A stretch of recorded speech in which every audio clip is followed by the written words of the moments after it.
It is said, the human being is free when his reason, rather than his animal cravings, control his action.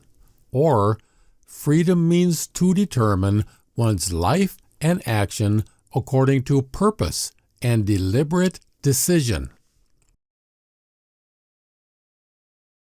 Nothing is gained by assertions of this kind, for the real issue is whether reason, purpose, and decision exercise the same compulsion over a human being as his animal cravings.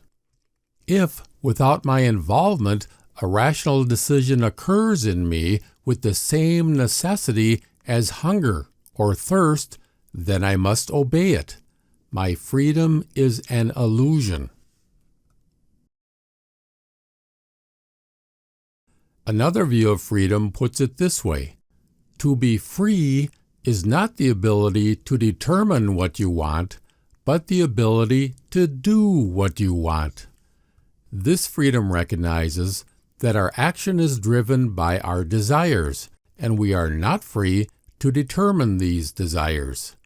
Since we are not free to determine what we want, freedom is located in having the ability to do what we want.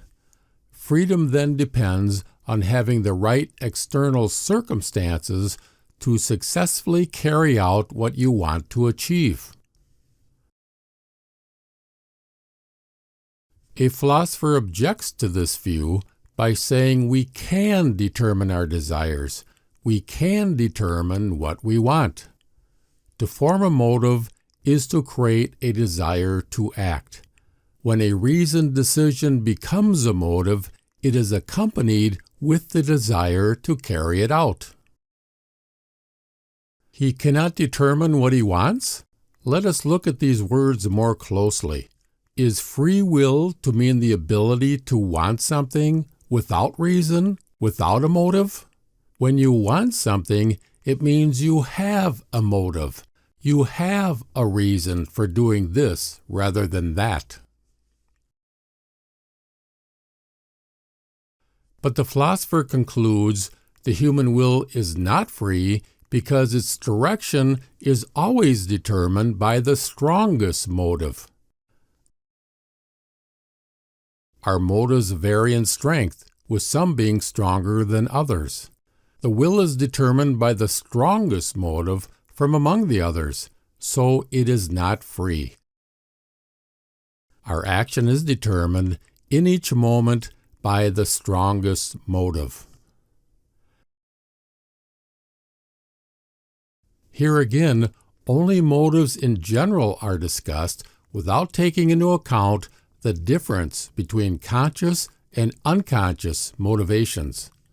The primary question is not whether I have the right life circumstances to accomplish something.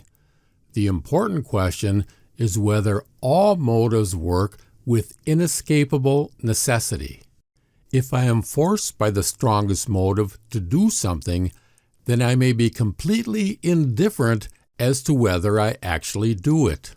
And if, because of my character and the circumstances prevailing in my environment, a motive is forced on me that I find to be unreasonable, then I would be glad if I am unable to do it. The question is not whether I can carry out a decision once made. The question is how the decision comes about within me.